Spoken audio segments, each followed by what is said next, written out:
Glória a Deus. Aleluia, Jesus. O Senhor é lindo e maravilhoso. Depois de alguns dias sem fazer lives, estamos de volta mais uma vez para adorarmos ao Senhor, para louvarmos ao Senhor. Estávamos em viagem, então não foi possível estarmos juntos. Glória a Deus. Estamos agora. Aleluia. Bendito é o nome do Senhor. Você é especial. Você é especial para o Pai. Aleluias. Bendito é o nome do Senhor. Glória a Deus. Ele é lindo e maravilhoso, capaz de fazer grandes coisas. Você é um espelho e reflete a imagem do Senhor. Isso está em 2 Coríntios 3,18. Contemplando. Vamos contemplar ao Senhor. Aleluias. Bendito é Deus. Hoje teremos estudos também em Apocalipse. Aleluia. Deus é lindo. Deus é maravilhoso. Aleluias. Ele é santo. Nosso Deus continue te abençoando de uma forma poderosa, em nome de Jesus. Aleluia. Deus abençoe a sua vida. Seja bem-vindo, seja bem-vindo. Aleluia. Seja bem-vindo, querido. Deixe o Espírito de Deus abençoar a sua vida, abençoar a sua casa, te abençoar. Seja bem-vindo, em nome de Jesus. Aleluias. Bendito é o Deus Todo-Poderoso, que vive e reina para todos sempre. Aleluias. Nessa noite, eu quero, junto com você, adorar a Deus, porque Ele tem nos abençoado de uma forma poderosa. E quero ler aqui com você, querido, uma palavra da parte do Pai que o Senhor tem nos dado para meditarmos aqui nessa noite. Em nome de Jesus, não nos alongaremos muito, mas queremos trazer algo da parte de Deus ao teu coração. E esta palavra se encontra no livro de Gênesis, no início, no começo de todas as coisas, no capítulo 45, no versículo 10, a palavra de Deus diz assim: Tu viverás na terra de Gósen e ficarás perto de mim, tu, teus filhos, teus netos, rebanhos, tudo que possuís. Amém? Ali farei provisões para ti, para que não sejas atingido pela pobreza, tu, tua casa e todos os teus bens, por 5 anos de fome ainda estão por vir. Esta foi a palavra de José, tipificando aqui a pessoa de Cristo. José, vocês conhecem a história, e a Bíblia diz que José foi vendido pelos irmãos, foi para o Egito e passou todo aquele processo lá no Egito.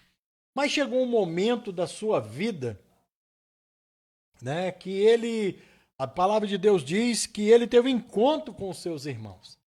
Fez aquela prova toda, passou por todas aquelas situações, e ali naquele momento, o que aconteceu? Quando ele se deu a conhecer, no retorno dos irmãos com Benjamim, a Bíblia diz que ele disse isso, para os seus irmãos: vai lá, busca meu pai.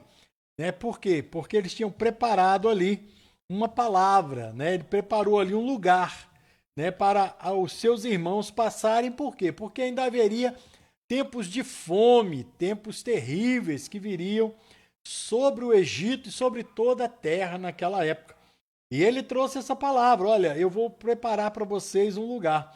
Interessante que esta palavra, terra de Gósen, Gósen significa aquele que se aproxima, ou se aproximando, estando próximo.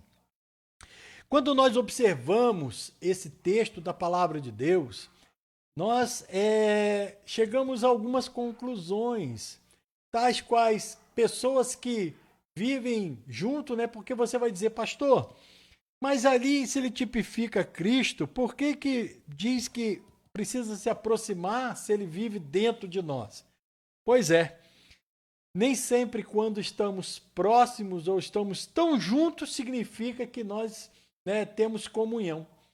Às vezes na casa tem os filhos, a esposa, o esposo, pessoas da família, que às vezes convivem debaixo do mesmo teto, mas não tem comunhão, né? Não tem uma ligação.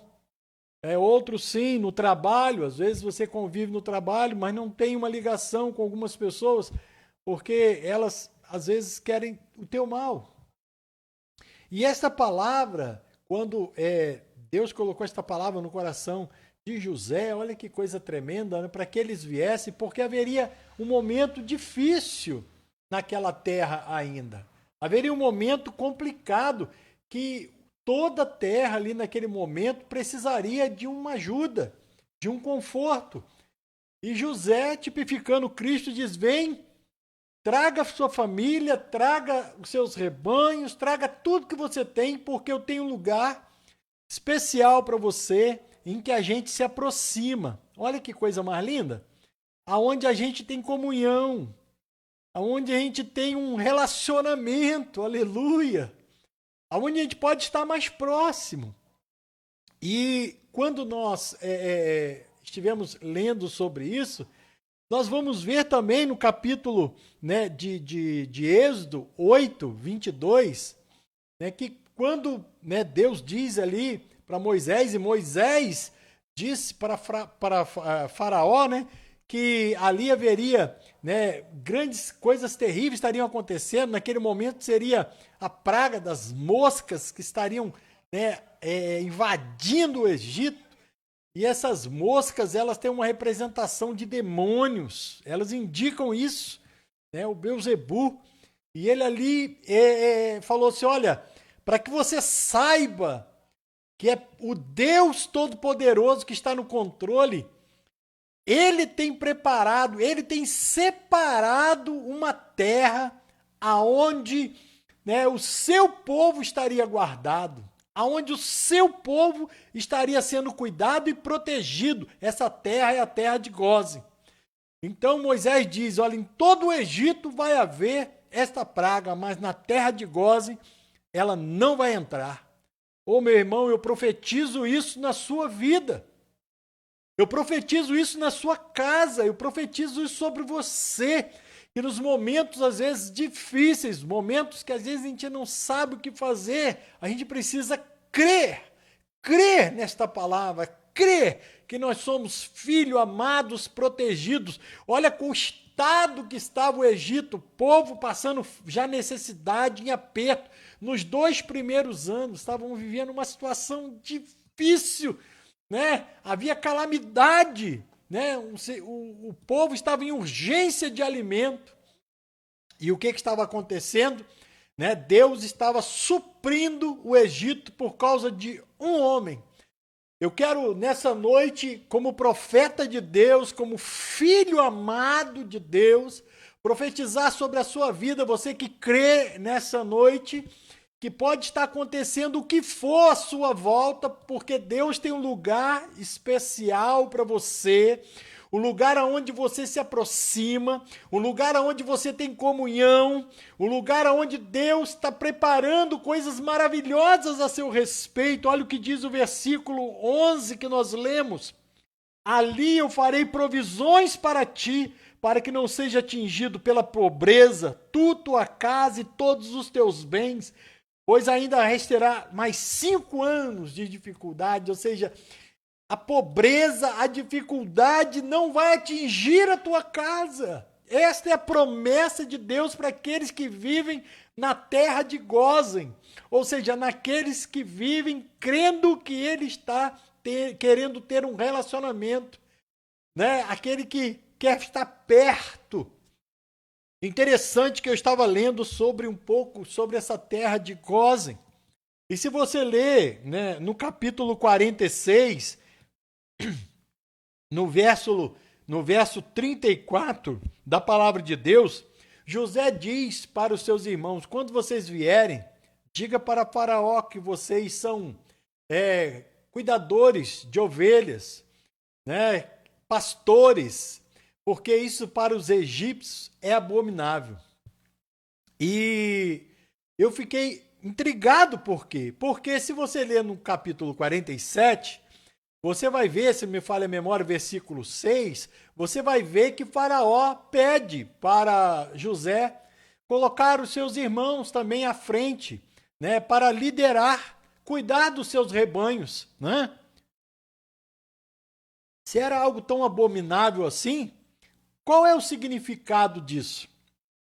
E aí eu fui, né, dar uma lida um pouco sobre, né, esse povo, porque o Egito, ele foi governado não só por egípcios, né? E aqui tem um mistério.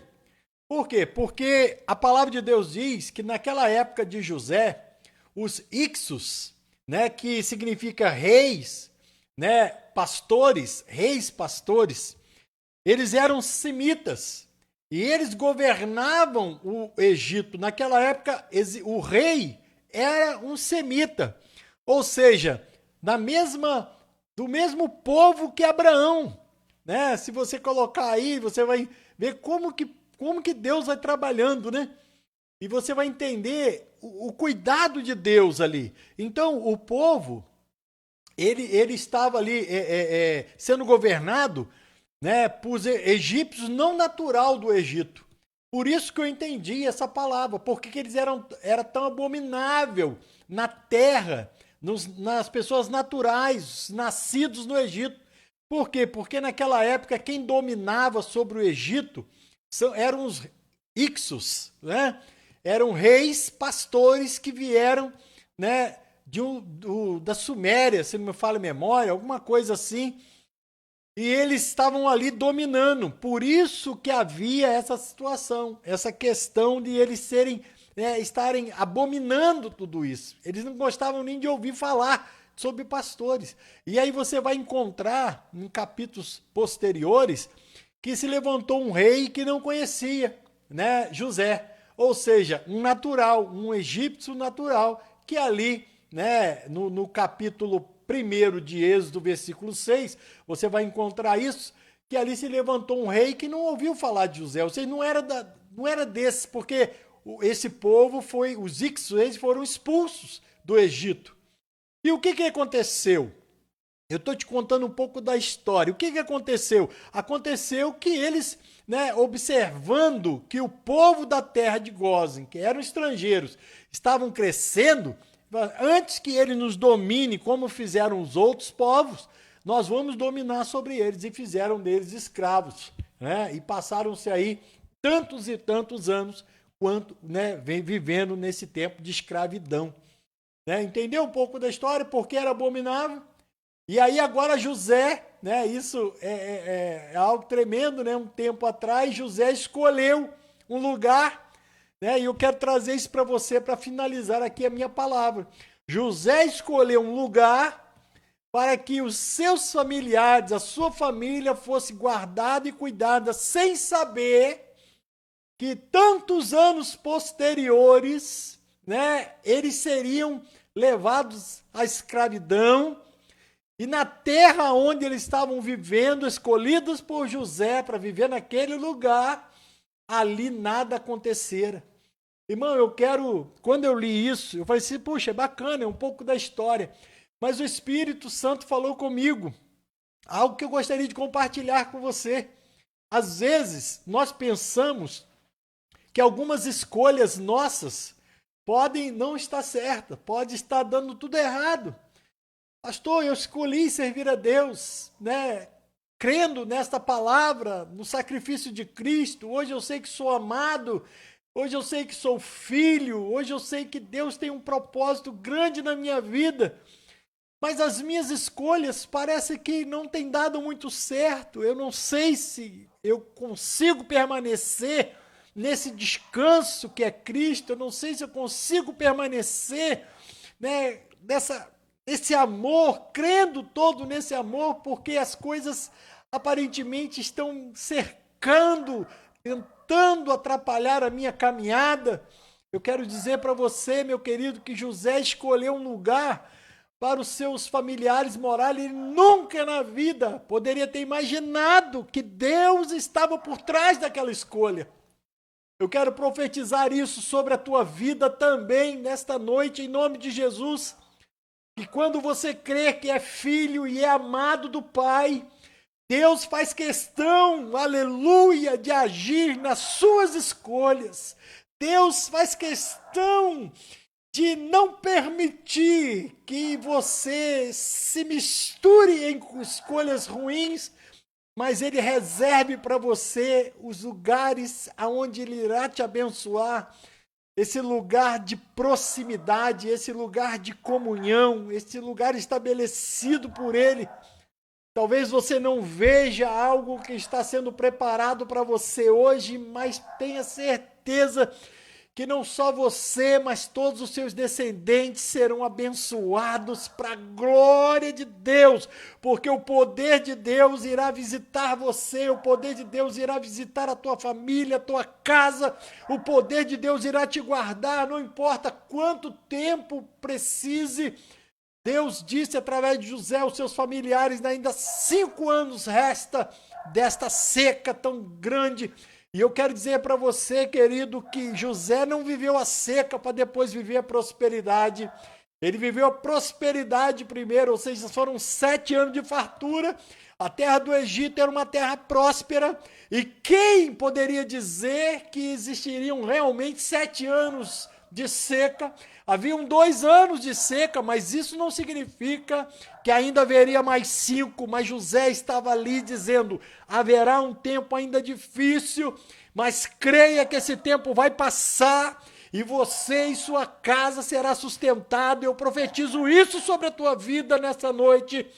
Ainda pode existir um tempo de dificuldades, ainda pode existir um momento de lutas, mas Deus não vai deixar faltar nada para você, nem para sua família, nem para sua casa, nada Deus vai deixar faltar, porque você está no lugar onde Ele quer que você esteja, para profetizar sobre a tua vida o milagre, a bênção, em nome de Jesus Cristo. Creia nisso, porque o poder de Deus irá se manifestar na sua casa, na sua vida, para a glória dEle, porque Ele escolheu aonde você está, Ele te escolheu, Ele pôs você aonde você está. Pastor, mas parece que eu estou vivendo uma vida de fracasso, será que é isso que Deus quer para mim? Não, Ele não quer isso para você, Ele quer que você se aproxime aí, aonde você está, porque enquanto os egípcios viam seca, enquanto os egípcios viam dificuldade, viam coisas improváveis, Deus estava vendo um povo crescendo, aleluia. Deus estava vendo um povo frutificando, que seria uma grande nação perante o Senhor, um povo de conquistas. E é isso que você é para o Senhor.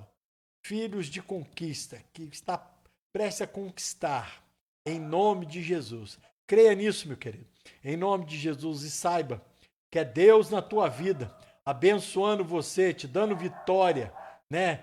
Fazendo da tua vida coisas grandes e poderosas, em nome de Jesus. Tome posse desta vitória nessa noite, e que o Espírito de Deus continue ministrando no teu coração. É o que eu espero e que eu creio. Creia na palavra de Deus, não na palavra do homem, creia na palavra de Deus. Existe um lugar que Deus tem preparado para você, né? Que está multiplicando vitória. E esse lugar não é um lugar físico, não é um lugar A, B, C, D, não. Não é um lugar denominacional, não. É um lugar onde você se aproxima dele e ele de você, e as coisas começam a acontecer na sua vida, porque ele começa a te cercar e não deixar faltar nada sobre você. Amém? Deus abençoe você em nome de Jesus. Né? Eu quero orar contigo nessa noite. Quero te chamar para a oração agora, em nome de Jesus. Vamos orar para a glória de Deus? Aleluias. Bendito é o nome do Senhor. Aleluia.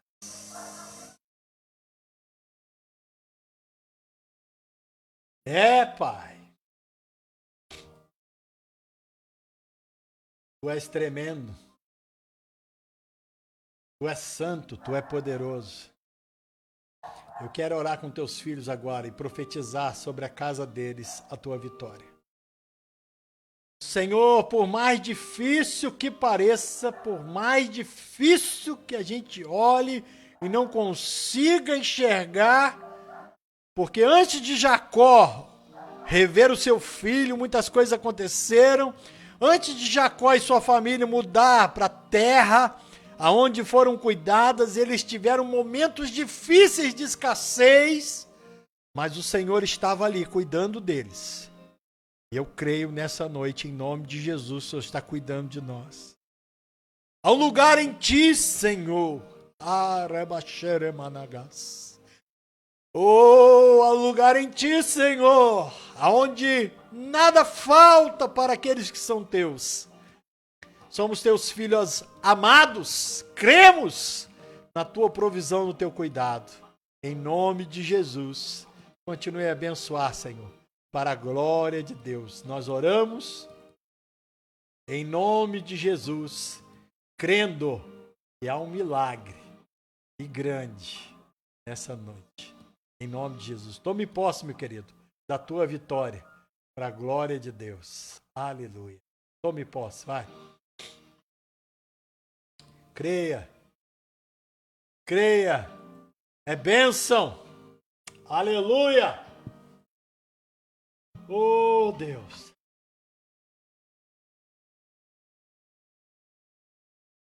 Aleluia. Tome posse da tua vitória nessa noite, em nome de Jesus. Creia no milagre agora, em nome de Jesus. Creia agora, em nome de Jesus. Aleluia.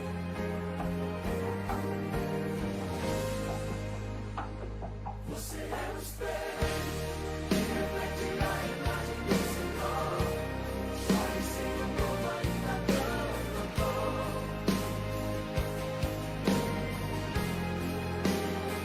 Você é o Senhor, mais raro que o ouro, como de não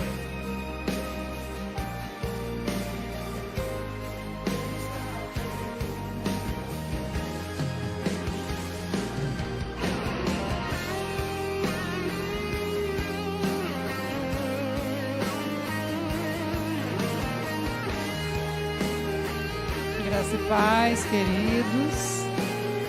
Estamos aqui, mais uma noite. Estávamos já com saudade. Passamos uma semana aí fora. Aí ficou mais complicado a gente gravar, Mas estamos de volta. Aproveitamos aí antes de abrir o comércio, Mas, graças a Deus, já voltamos à rotina. A glória de Deus, vamos dar continuidade, ao nosso estudo de Apocalipse, a proposta que nós estamos passando, sobre a questão da igreja, que será arrebatada.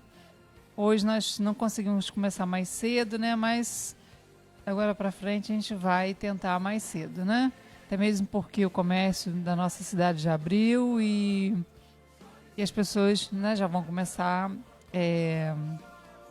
acredito que dormir mais cedo, É verdade. Então a gente vai tentar gravar mais cedo. Mas hoje, excepcionalmente, a gente está mais tarde um pouquinho, Mas nós vamos hoje gravar, vai ficar gravada, E depois os irmãos vão poder estar assistindo. E nós vamos falando aqui do que Deus tem preparado para a igreja dos primogênitos, A igreja que vai subir no arrebatamento.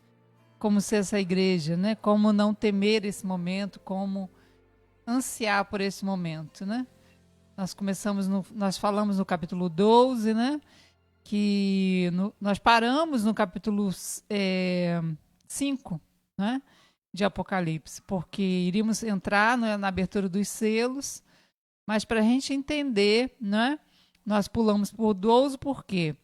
Porque o 6 vai falar da mesma coisa que está acontecendo o 6 e o 12 são paralelos, né? O 5 e o 6 são paralelos ao 12. Por que são paralelos? Porque no 5 e no 6, João está no céu, então ele vai descrever o que ele vê no céu.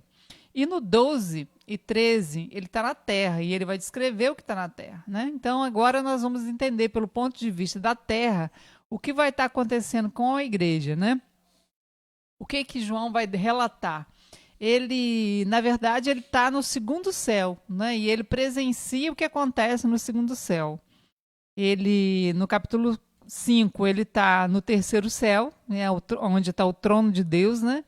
E no capítulo 12, ele está no segundo céu e ele presencia o que ocorre neste momento do arrebatamento da igreja, né? Então, no capítulo 12, versículo 2, ele vai dizer que vê uma mulher, né? Pode compartilhar o capítulo, né?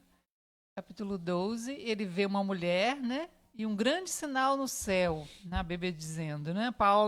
João relatando, né? Esse céu aqui é o quê? O segundo céu. Ele está no segundo céu, lugar da habitação, né? Hoje dos anjos caídos juntamente com Satanás, né? A palavra Satanás significa acusador. Então aqui João faz o relato do que ele vê acontecendo no segundo céu. E ele vê o quê? Ele vê uma mulher, né, vestida de sol, com a lua debaixo dos pés e uma coroa de 12 estrelas. O que significa isso? Essa mulher, nós vemos em Apocalipse que toda vez que Apocalipse se refere a uma mulher, está falando de uma religião, né? E aqui no caso está falando do cristianismo, né? O cristianismo vestida, né? O vestido de sol, né? E sol por quê? Porque reflete a glória de Cristo, né? Cristo é a vestimenta da igreja, dos primogênitos. Cristo é a vestimenta que o Espírito Santo traz sobre a igreja dos primogênitos, né? Por isso vestido de sol, vestido de glória de Deus, né? Com a lua debaixo dos pés, ou seja, né? Assentada sobre as trevas, dominando sobre as trevas, né? E uma coroa de 12 estrelas, né? Então aqui mostrando que já é vencedora.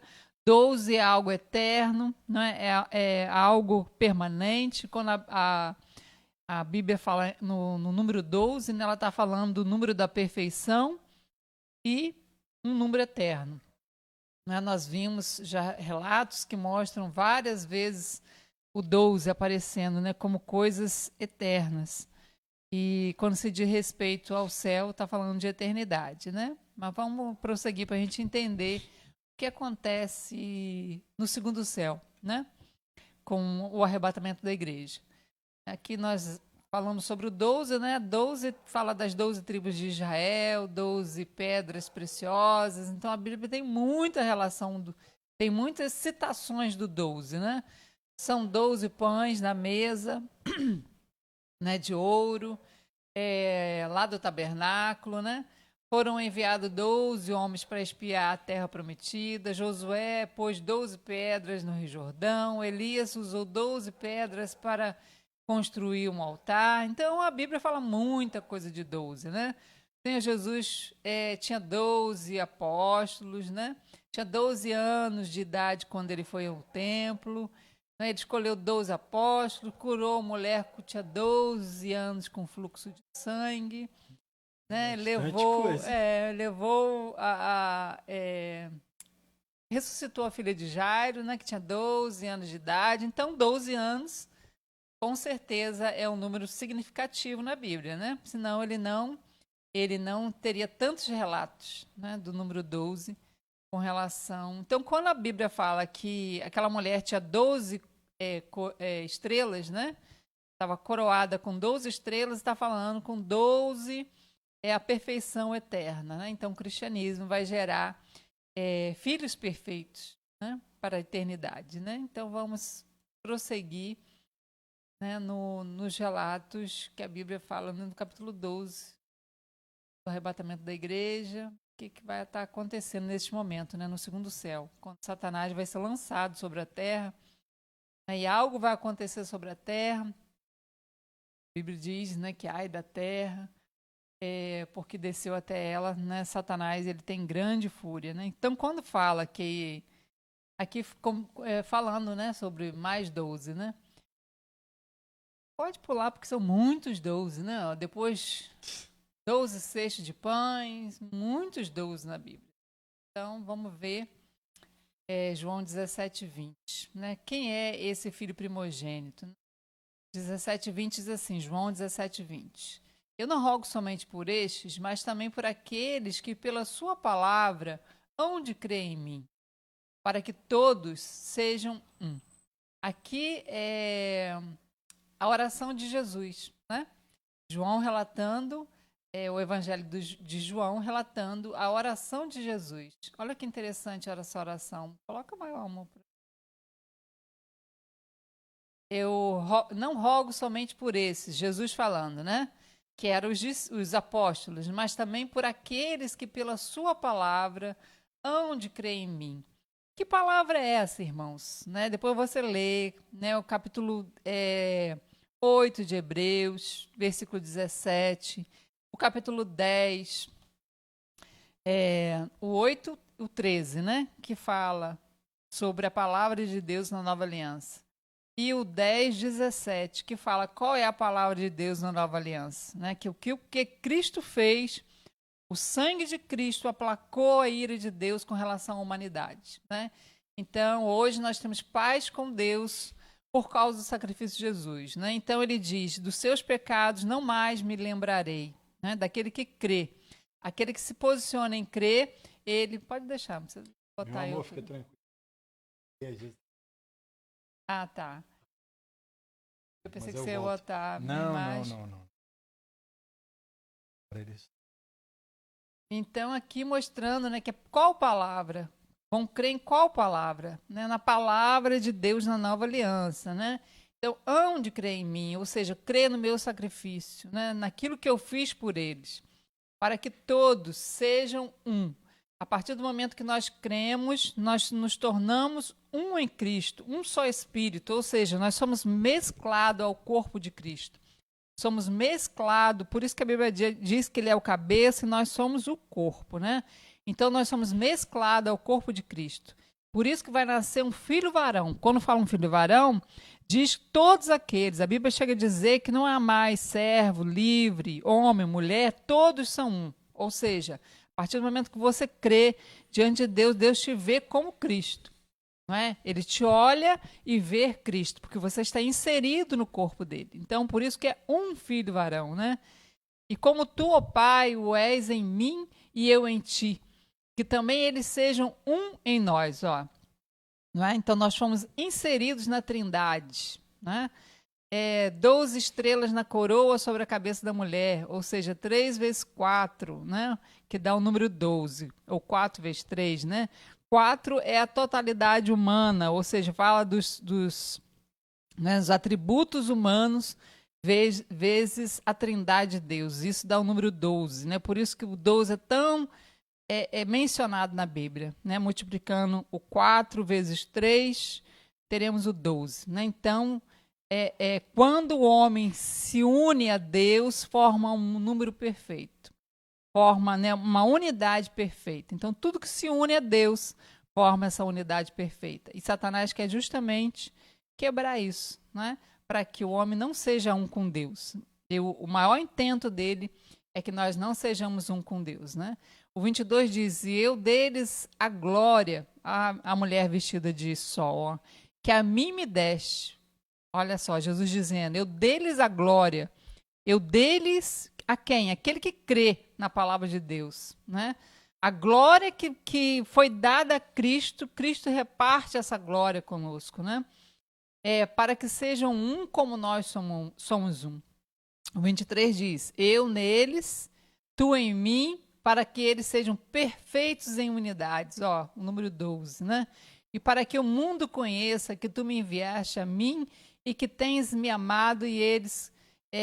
a eles como tens amado a mim. Né? Então, Quando Deus te olha, ele vê a Cristo, ele te vê inserido nele, ele te vê vestido dele, né? A Bíblia diz que aquele que crê em Cristo foi revestido de Cristo, né? Então, nós somos revestidos da glória dele, da justiça dele, né? Então, por isso que não é mais a nossa justiça. Por isso Deus pode te ver e não te punir pelos seus pecados, ou seja, porque ele olha e vê o sangue de Cristo, né? Como aquele sangue aspergido sobre o propiciatório. Era lançado sobre aquela arca, né? A arca da aliança, ali no Santo dos Santos. Hoje nós somos essa arca, né? Hoje nós somos o templo de Deus. E o sangue de Cristo foi aspergido sobre nós, para que ele possa olhar e se relacionar conosco e sentir paz conosco, né? Então aqui é algo maravilhoso que nos faz participar dessa glória, né? Juntamente com Cristo. Vamos ver o próximo quadro. Capítulo 12, versículo 2, né? Achando-se grávida, né? Então, hoje nós estamos vivendo um momento em que o cristianismo está grávida, né? Grávida a ponto de dar à luz a um filho varão, não é? Quem vai ser esse filho varão? Somos nós, né? Os filhos primogênitos, né? O cristianismo, ao longo do século, vem gerando filhos, né? Por intermédio do Espírito Santo. Então, o Espírito Santo gera esses filhos, né? Então, muitos já partiram no Senhor, né? Já morreram em Cristo.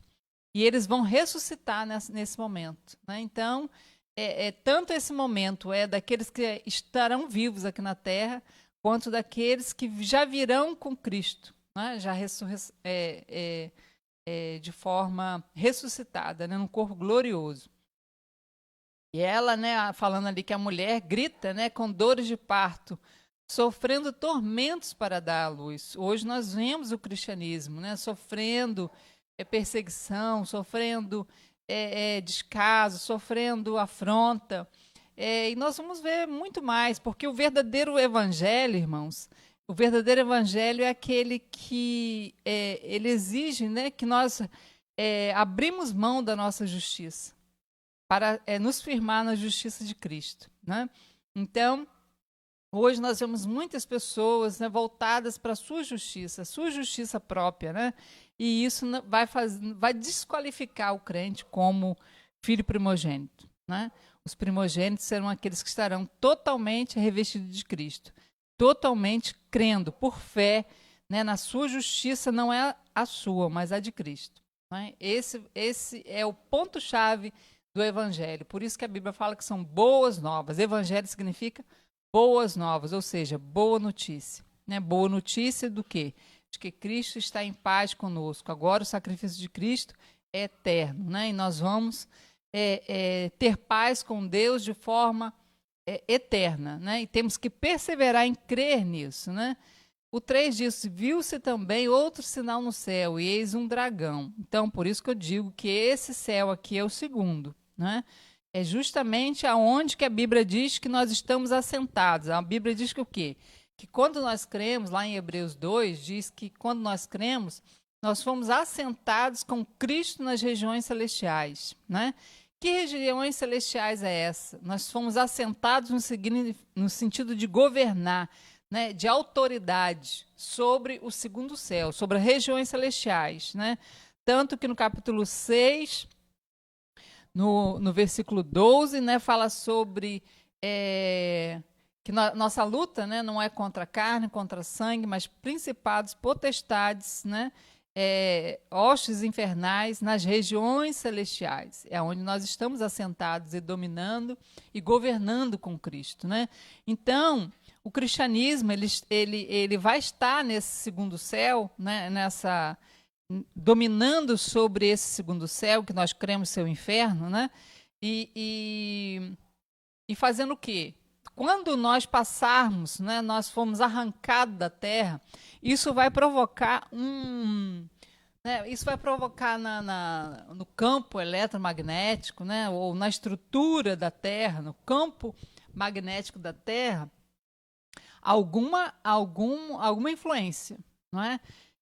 eu acredito que o arrancar da igreja, da terra, dos filhos primogênitos, vai ser uma coisa tão poderosa que vai inverter os polos magnéticos, né? Mas nós vamos falar um pouquinho disso aí mais para frente, né? Então, esse sinal no céu, né, falando de um dragão, ou seja, Satanás. Então, uma serpente que começou lá no jardim, né? Agora, ele, por se alimentar do pó da terra, quando fala do pó da terra, quando Deus sentenciou a serpente, né, que ela iria se alimentar do pó da terra, estava falando, quem é o pó da terra, irmãos? O pó da terra somos nós, né? Então, Satanás se alimenta, né, dos sentimentos negativos do ser humano, né? Satanás se alimenta do medo, Satanás se alimenta, né, da vergonha, da incredulidade, ele se alimenta, né, dos sentimentos mais baixos do ser humano, né? Sentimentos a nível de alma, né? Então, a alma caída, né? Então, Satanás se alimentou tanto durante esses, né, 7.000 anos, né, que é a história da queda de Adão até o momento que nós estamos. Ele se alimentou tanto desses sentimentos que ele agora já não é mais uma serpente, mas se tornou, né, um grande dragão vermelho, né? Então, nós vemos que como que temos que policiar os nossos pensamentos, né? A Bíblia diz que nós temos que transformar nossa mente, né? Transformar pela renovação da vossa mente, né? Para que o nosso sentimento se alinhe aos nossos pensamentos, né? Então, pensamento de derrota, de ansiedade, de preocupação, tudo isso é alimento do diabo. Sério isso, né? Agora, o que alimenta Deus? O amor, a confiança, a fé, né? A alegria, a paz, o contentamento são alimentos de Deus. Então, vale a pena nós pararmos para pensar quem temos alimentado com os nossos sentimentos, né? Então, vale a pena nós alimentarmos coisas celestiais, né? Então, vamos ver um pouquinho sobre esse dragão, né? 12:9 diz assim, foi precipitado o grande dragão, a antiga serpente, ó, chamada o diabo e Satanás. Diabo, não é Satanás, é acusador, não é? Que engana todo mundo, e ele foi precipitado na terra, e os seus anjos foram lançados com ele. Né? Muitos acreditam, né, que o inferno é no centro da terra. Fique em paz, né, quanto à sua crença. Né? Eu acredito ser, né, no segundo céu, algo que envolve a terra. Né? Não está no centro, mas algo que envolve. Justamente não é o fato do inferno envolver a terra é que trouxe morte, que trouxe decadência, né, na nossa atmosfera, toda a nossa estrutura de vida, né, foi sentenciada à morte, porque o inferno, né, com a sua fusão nuclear, trouxe essa degradação da terra, né? Por isso que o último inimigo a ser lançado no lago de fogo vai ser o inferno, né? Então ele vai ser tirado, né? Lá no milênio, depois dos 1000 anos, o inferno vai ser tirado do redor da terra, né? Hoje ele circunda a terra e ele bloqueou o nosso acesso, né, a Deus, que é o terceiro céu. Ele bloqueou, né? Então a Bíblia diz que uma espada, né, circundou o jardim. Irmãos, nós podemos olhar isso no sentido de terceiro céu. Primeiro céu é esse que nós vemos. Segundo céu, onde Satanás está. Terceiro céu, onde Deus está. Não é? E como que nós chegamos no terceiro céu? Através de Cristo. Né? O único meio de chegarmos ao terceiro céu, de voltarmos a ter acesso ao jardim, de voltarmos a ter acesso à árvore da vida, é a promessa dada às igrejas, né, do Apocalipse. O único meio é Cristo, é nos vestindo de Cristo. Que quando eu visto de Cristo, eu caminho entre as trevas, eu passo pelas trevas do segundo céu, não é? E consigo entrar nas regiões celestiais em Cristo Jesus. Né? Consigo entrar no terceiro céu, consigo entrar onde Deus está. Né? Não entro eu, mas entro eu em Cristo. Por isso eu consigo entrar lá. Né? Isso é maravilhoso. Então, tanto o véu foi rasgado, né, para que o Espírito Santo viesse e habitasse dentro de nós, quanto nós podemos ir através de Cristo. Né? Hoje eu sinto assim no meu espírito, né? Eu sou muito curiosa, né? Então eu pergunto muitas coisas para o Espírito Santo, né? A Bíblia diz: clama a mim e responder-te-ei coisas grandes e firmes que não sabes, né? Então eu pergunto muito. Né? Eu clamo muito, eu pergunto muito. Né? Então eu pergunto, talvez coisa até desnecessária, mas eu pergunto. A Bíblia fala, né, que o povo dele perece por falta de conhecimento, né? Então não ofende, né? Ele pode responder ou não, né? Geralmente ele me responde. Mas assim, eu vejo hoje no mundo espiritual dentro da gente, né? Tanto esse segundo céu circula, né? Ele envolve o planeta Terra, quanto está, né? Uma porta dele está dentro da nossa alma, né? Então, todo ser humano ele tem essa porta aberta, né? Para o inferno. Ele já tem essa porta aberta, né? Tanto que Jesus disse, né? Eu tenho as chaves da morte e do inferno. Né? Então, para aquele que crê, essa porta foi fechada. Não é? Olha que coisa maravilhosa. Né? Jesus tendo a porta da morte e do inferno. Então, esse inferno que iria sugar, porque não é? Às vezes as pessoas vão pregar o evangelho e costumam dizer: se você não aceitar Jesus, você vai para o inferno. Não. Não é questão de não aceitar Jesus. É questão que a pessoa já iria para o inferno. Todo ser humano já nasce sentenciado a ir para o inferno. Todo ser humano já nasce sentenciado a morrer e a alma dele ser sugada para dentro dessa região. Né? E o que Jesus fez? Ele foi no meu lugar e no seu. Né? É o contrário, ele foi no meu lugar e no seu, foi nessa região, né? E tomou, a Bíblia diz que tomou, né, a chave da morte e do inferno. E hoje aquele que crê, né, que coloca Jesus como centro da sua vida, que coloca, né, se veste de Cristo, crê na palavra de Deus, crê, né, que Deus está em paz conosco por causa do sacrifício de Cristo, não é? A Bíblia diz que quando nós cremos e somos batizados, nós somos sepultados em Cristo. Ou seja, essa natureza morreu. Por quê? Qual era a sentença do pecado? A morte. Né? E a sentença do pecado, Jesus levou sobre si. Quando eu creio, a minha sentença, né, é colocada nele. Né? Por isso a Bíblia diz o tempo todo: sem fé é impossível agradar a Deus. Né? Então essa sentença veio sobre Cristo. Né? E agora ele levou essa sentença. Quando eu creio, né, agora o inferno não pode mais me deter. Né? Na hora que eu morrer, eu vou passar, né, a Bíblia diz que os anjos vêm e levam, né, até ao paraíso, ao terceiro céu. Não é? A alma daqueles que estão partindo. Né? Então, é algo muito maravilhoso. Então, na hora do arrebatamento, o que vai acontecer nesse segundo céu? Satanás vai ser lançado dele. Né? Vai ser lançado sobre a terra. Significa que ele está acima, né, da atmosfera, envolvendo a atmosfera terrestre. Então, vai ser lançado sobre a terra. Vai ser o último estado final de Satanás, né? Final no que eu digo no sentido de começar o julgamento dele, né? Então, a Bíblia diz que por ter sido lançado, ele vai ser lançado com muita ira, ele vai sentir muita ira, né? Porque sabe que lhe resta pouco tempo, né? Vamos ver o próximo. 12:2.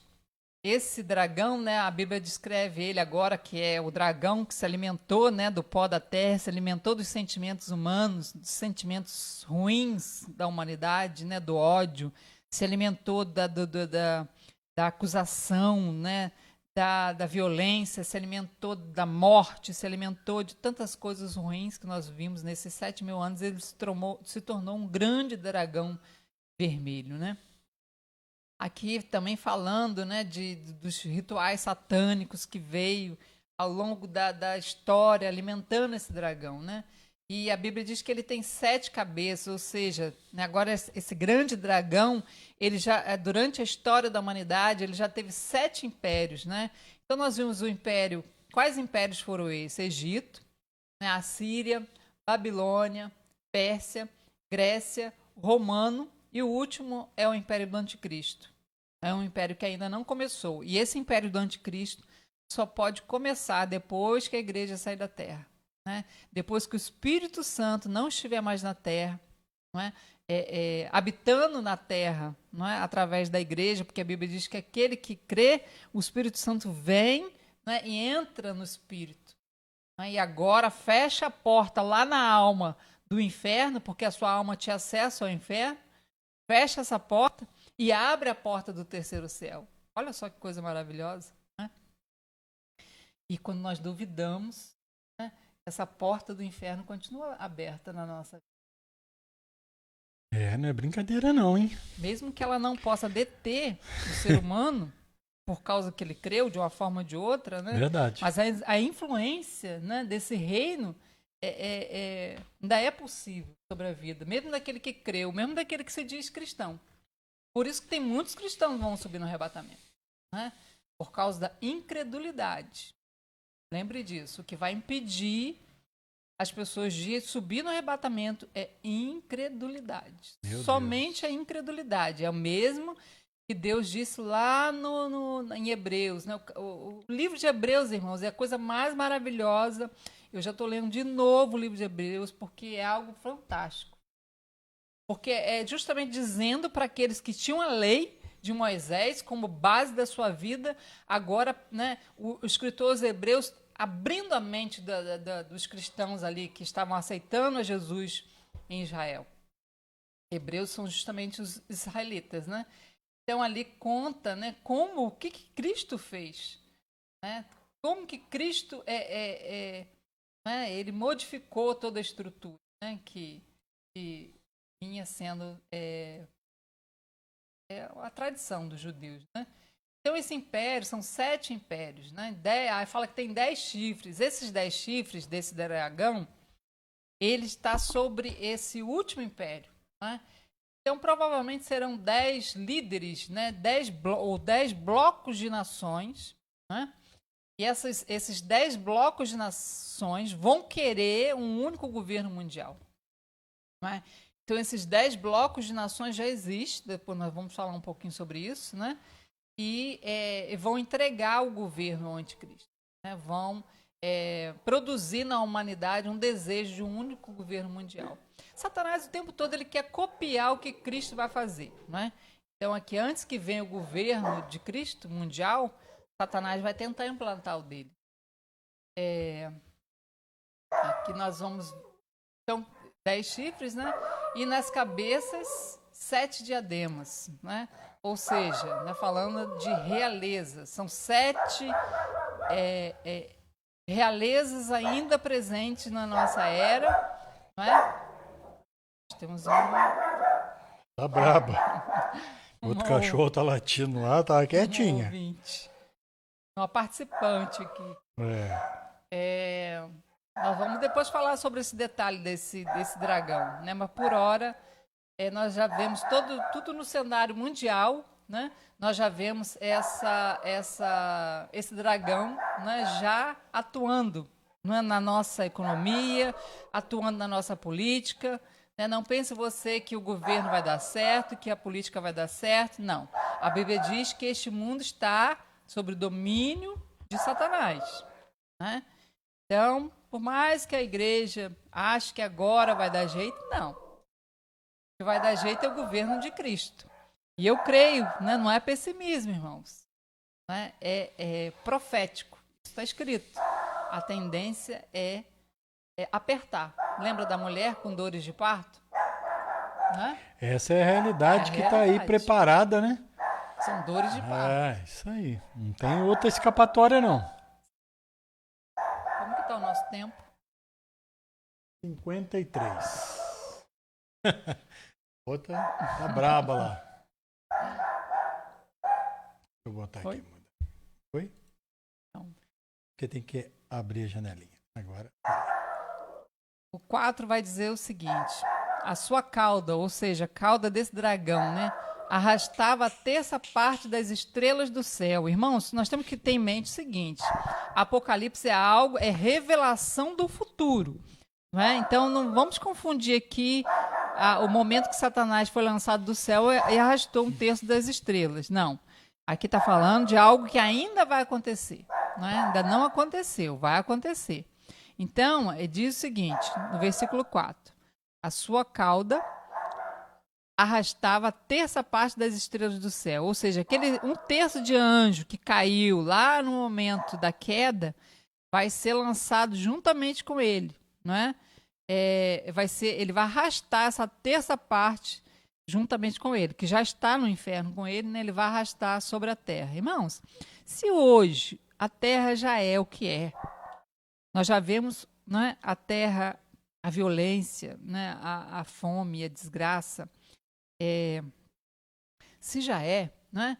Imagine quando eles vierem, né? Quando eles forem lançados na terra, a ira deles contra o cristianismo e aqueles que não subiram no arrebatamento. Contra os outros, não é? Vai ser um período de, aparentemente, muita paz. Mas imagina a ira deles contra os que não subiram no arrebatamento, né? Nós vamos falar depois, né, daqui para frente, todo o tempo falando desse momento, dessa ira, né?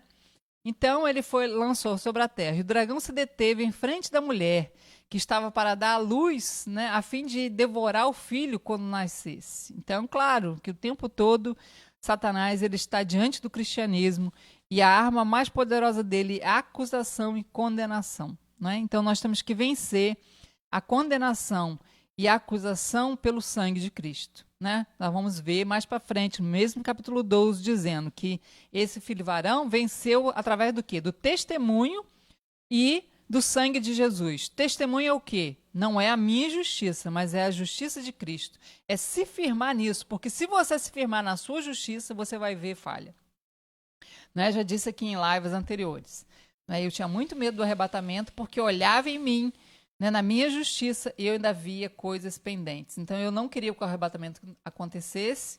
Ora, né, eu via dificuldade, às vezes, né, num familiar, né, sem entender que era a minha justiça. Né? Que não era a minha justiça, mas era de Cristo. E isso traz insegurança, isso traz medo. Né? Mas nós temos que firmar, em testemunhar, em declarar que não é a nossa justiça.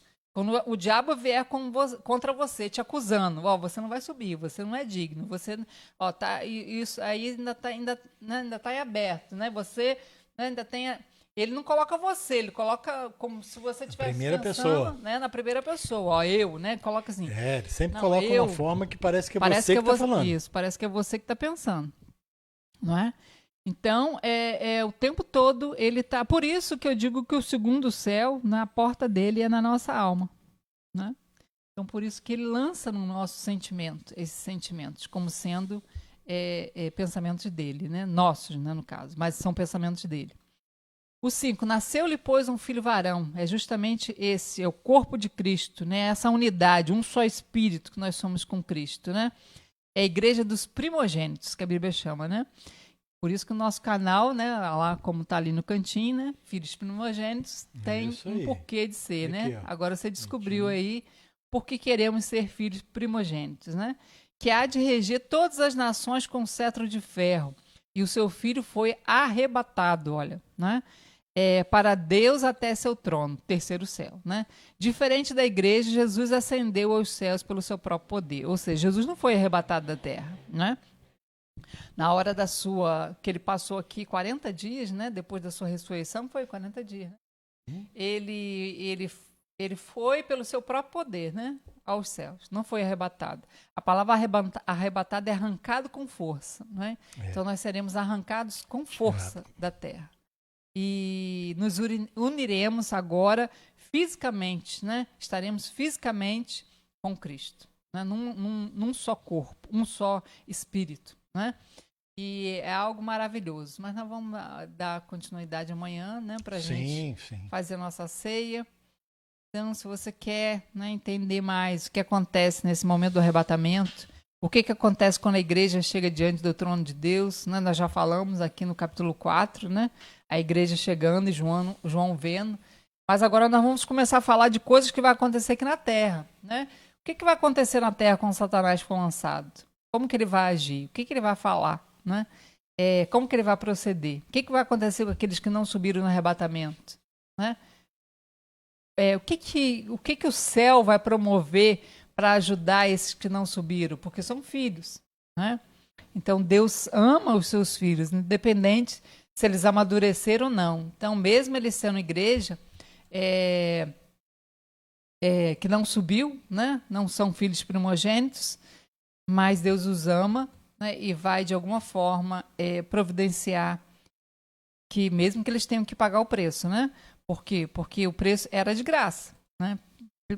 Pelo simples fato de crer, se vestir de Cristo, receber o presente, tomar posse, né, do presente, mas quiseram pagar o preço, né, então vão precisar pagar com a própria vida, né? Mas nós vamos continuar, né, nesse estudo, né? Estamos dando uma série de estudos de Apocalipse, né, e vamos dar continuidade.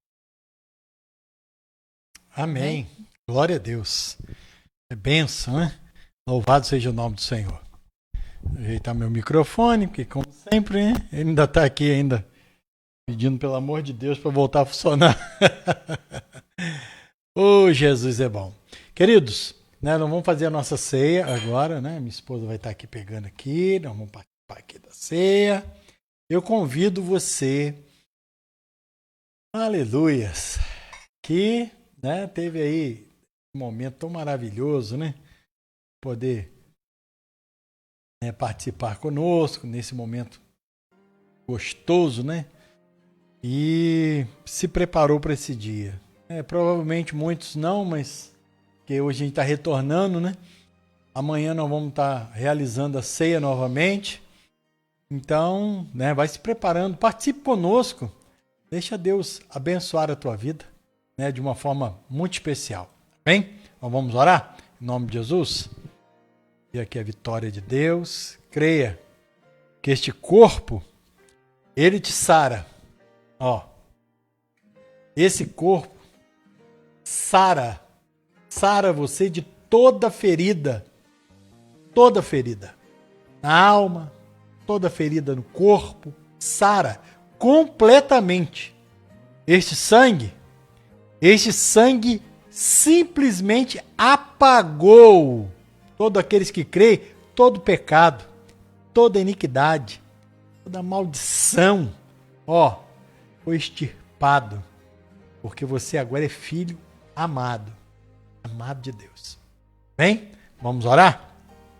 Pai, em nome de Jesus, adoramos a Ti, Senhor, e glorificamos a Ti. Senhor, que ao participarmos do Teu corpo possamos ser sarados de toda enfermidade, porque o Senhor nos deu de presente esta grande vitória.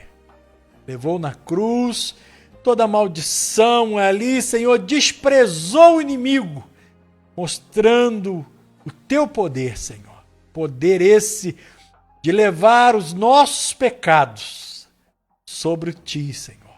Obrigado, meu Deus, por tão grande amor e por nos inserir no Teu corpo. Agora temos a Tua justiça. Não somos justos por nós mesmos, nem pelas nossas obras, nem pelos nossos méritos, mas recebemos de Ti esse presente. Não tínhamos como pagar. O Senhor pagou o preço por nós. Obrigado nesse momento, Senhor, eu Te louvo. Em nome de Jesus. Amém. Participe conosco, meu irmão. Em nome de Jesus.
Queridos, lembra que eu falei que o sacrifício de Jesus, ele abriu, né, ele rasgou o véu, né?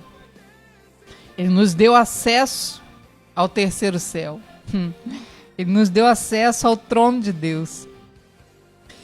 E algo interessante que Jesus disse para a igreja de Éfeso, não é uma promessa que ele fez, que o vencedor seria dado a comer da árvore da vida.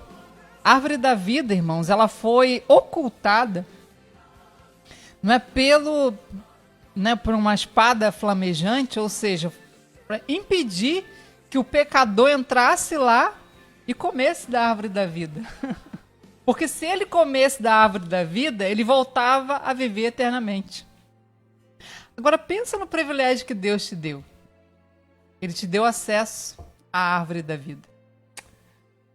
Oh, Jesus, que maravilha. Ele te deu acesso à árvore da vida. Cristo não é essa árvore, é símbolo dessa árvore. E quando nós comemos do seu corpo, né, e bebemos do sangue de Cristo, a Bíblia diz que verdadeiramente é comida e bebida. Irmãos, isso é comida e bebida para te fazer eterno. Meu Deus. Não é? É comida e bebida para te fazer participante da eternidade, ou seja, você estava condenado a morrer, não é? E Deus te deu novamente, através de Cristo, não é? Do corpo dele, da árvore da vida, né? A eternidade. Às vezes nós vemos filmes, né, que falam sobre a fonte da juventude, né? Que volta a viver eternamente. E você tem essa fonte. Né? Essa fonte é no teu espírito. E Deus abriu a porta para você entrar através da sua fé. Né? Ainda deixou símbolos. Né? Isso aqui não é misticismo, isso aqui é símbolo, né, da sua participação, da sua eternidade. Né? Deus alimentando o teu espírito para que você viva eternamente. Deus abençoe você. Né? Te aguardamos amanhã. Provavelmente 10 horas, né? Com certeza, com certeza. Amanhã, às 22 horas, nós estaremos juntinho com você. Amém, querido? Deus abençoe, ó. Um beijo no teu coração. Beijo. E crê no Senhor Jesus, será salvo tu, a tua casa. Eu creio. Amém. Em nome de Jesus. Deus abençoe. Tome posse dessa vitória. Em nome de Jesus. Em nome de Jesus. Beijo no coração de todos.